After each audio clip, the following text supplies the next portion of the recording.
युगों युगों से सद्गुरु हर रूप में हमें यही समझाते आ रहे हैं कि इस निरंकार से बड़ी और कोई ताकत नहीं हुआ करती है।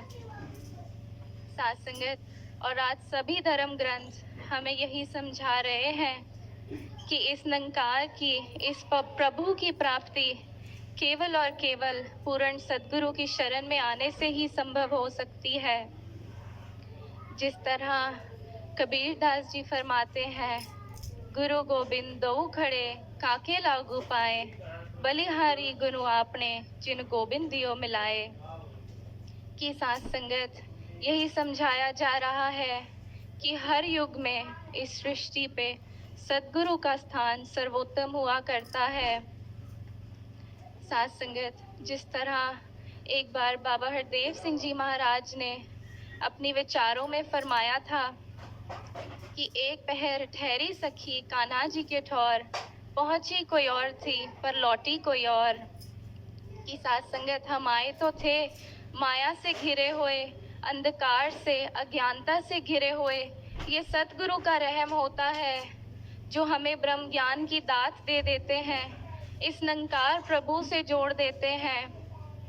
जिस तरह पंचम पातशाही श्री गुरु अर्जुन देव जी भी समझाते हैं, गुरु समर्थ, गुरु निरंकार, गुरु उच्चा अगम अपार, गुरु की महिमा अगम है क्या कथे कथनहार। और जैसे संपूर्ण अवतार बानी में समझाया गया है कि एक को एक है खेद है एक दी, लंबा चौड़ा लेखा नहीं, कहे अवतार गुरु ही रब है, इस विच कोई भुलेखा नहीं। साथ संगत आज सदगुरु माता जी और आदरणीय निरंकारी राजपिता जी भी हमें अपने हर विचारों में यही समझा रहे हैं कि किस तरह हमने हर पल इस निरंकार को याद रखना है। हमने हर लाइफ के सिचुएशन में इस ब्रह्म ज्ञान को एक गाइडिंग लाइट की तरह यूज़ करना है, और जहाँ हम इस संसार में विचरते हैं वहाँ अपनी हर रिस्पॉन्सिबिलिटी निभाते हुए इनकी भक्ति करते जाना है। साथ संगत जैसे एक भगत हुए हैं भगत पलटू जी, वह भी फरमाते हैं कि बाजी लाऊं राम से, पलटू दो विदराम, हारू तो राम की, जीतू तो राम। कि भगत की फिर वही अवस्था हो जाती है कि हर पल वो इसी निरंकार में रहता है, इसी की मांग करता है। और जहाँ वही बात कि जहाँ भगत इनके ध्यान में रहता है वहाँ ये भी भक्तों का पूरा ध्यान रखते हैं।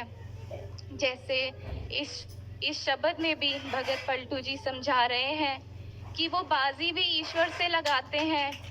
कहते हैं कि अगर मैं हार जाऊंगा तो मैं ईश्वर का हो जाऊंगा, और अगर जीत जाऊंगा तो ईश्वर मेरे हो जाएंगे। कहने का भाव साथ संगत, हर पल एक गुरसिक की मांग सिर्फ तू ही तू होती है, और हर पल फिर साथ संगत गुरसिक जो है वो फायदे में रहा करता है।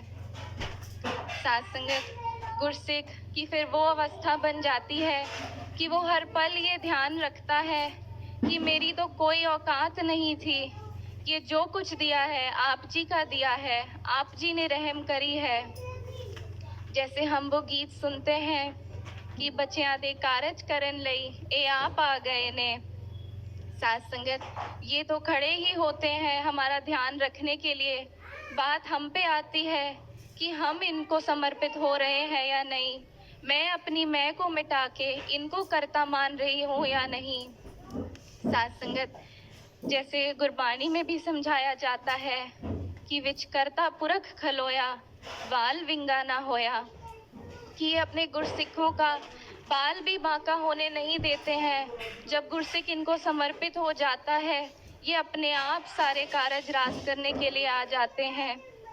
साथ संगत जब दासी लंदन गई पढ़ने के लिए तो वहाँ पे जब संगतों से मिली, संगत जाने का मौका मिला, तो यही ध्यान आया कि आप जी का लाख शुक्राना माता जी कि आप जी ने हम यूथ को इस रास्ते पे डाला है, निरंकार से जोड़ा हुआ है।